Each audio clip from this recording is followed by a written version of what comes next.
Okay, so I have a podcast on deloads, so I thought I would do one on diet breaks. It seems that diet is the main thing that people struggle with, and that's because diet isn't about food. Let me say that again. Your diet, your ability to adhere to a diet isn't about food. It's emotional. Like, if you think about it, most events center around food. For most people. For me, they don't. I don't like centering events around food. I don't like catching up around food. I like doing things that are active because that's just my personality type, and that's kind of what I've tried to build into my system. But families, especially if you're like in the European WOG, like me type of thing, most things revolve around food, and you love to eat. So, I'm going to talk about diet breaks today. That's just a little intro. Diet breaks are really important to implement into any weight loss, fat loss regime.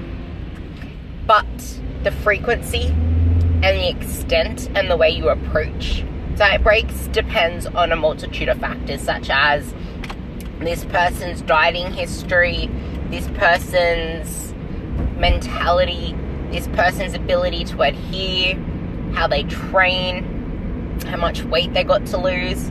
Because the leaner you get and the lower your calories get, sometimes you will need more frequent diet breaks, and if not diet breaks, then refeeds. But that has nothing to do with physiology, because refeeds aren't for long enough to actually impact on leptin, ghrelin, and any actual hormones. It's more of a mentality thing and the psychology of it, being able to get through the rest of the diet. That's what refeeds really serve a purpose for. And I don't like the word cheat meals, and I don't like cheat meals at all. But refeeds, if they're calculated into a plan, because I went to watch Broderick Chavez's seminar, and if you know him, then you know a good dude. If you don't know him, look him up. He's a freaking genius.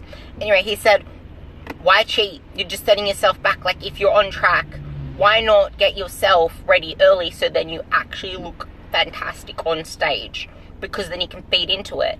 Every cheat meal, you could blow out a whole week's worth of work. You really could, especially if you're on really low calories, and you're just going to set yourself back.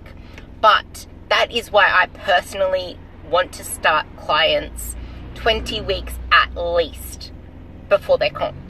Because I want to know that I can implement diet breaks if I need to. I don't want to rush them. And I like going hard early while they have a lot of stamina, energy, and fat to lose, because that's stored energy that they can tap into. So I want to go hard early.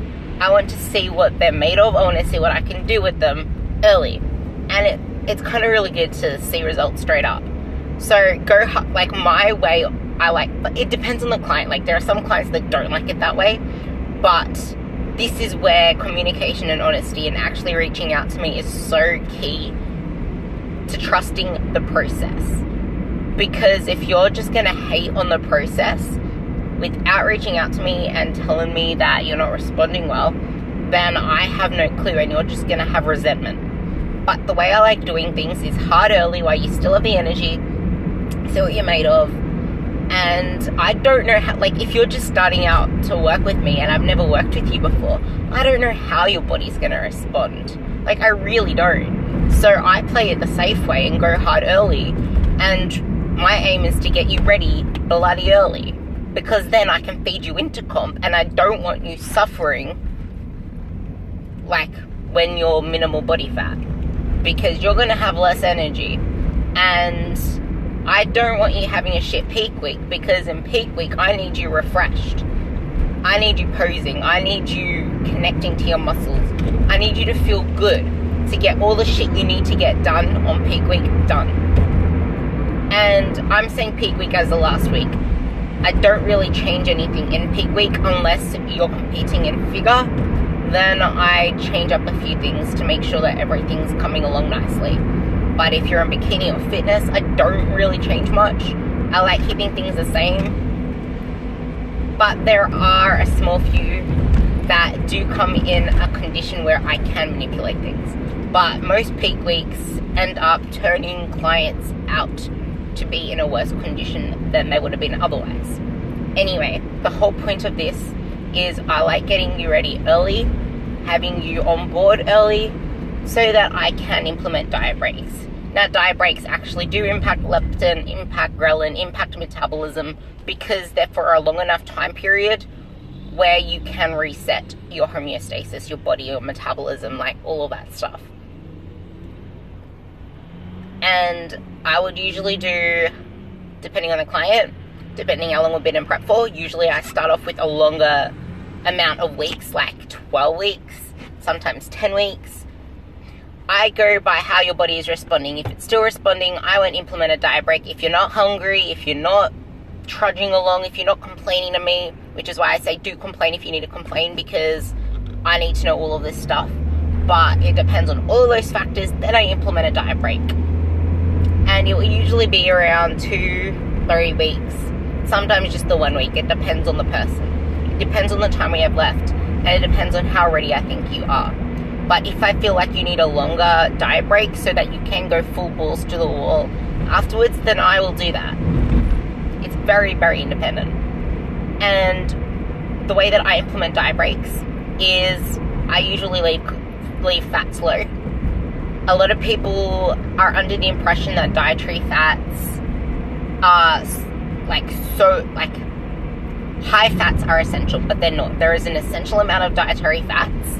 Anything above that is just going to be stored as fat.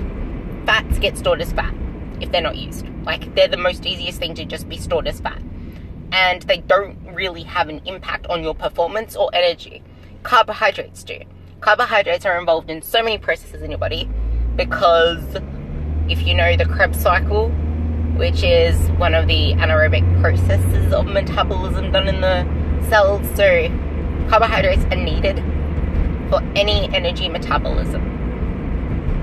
Even those keto people that love their fats, they are just making it more inefficient for their body because they need to convert the fats into carbohydrates so that they can be used.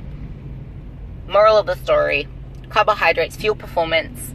They have the biggest impact on hormones because they impact cortisol levels by bringing them down, and they make you a happy person. So I usually play with those.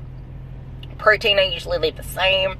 Sometimes I have really high protein for some clients because it's more satisfying and satiating, and a lot of clients just love protein and they love eating their meat, or they love having their smoothie bowls or their protein desserts or protein pancakes, or they like cereal, for example, and I don't just give them cereal without protein to make it more filling, kind of thing. So that's the way I run diet breaks. That's a little talk about diet breaks. Not really about mentality, but food is such an emotional thing, and it is important to be open to your coach, to yourself, to journal everything, to find trends, to find when you're about to come off track and what your performance is like, to know whether you need to implement a refeed for psychological issues or a diet break to also impact physiological issues too. I hope that helped, and that's a ramble for today. If you have anything else you want me to talk about, let me know.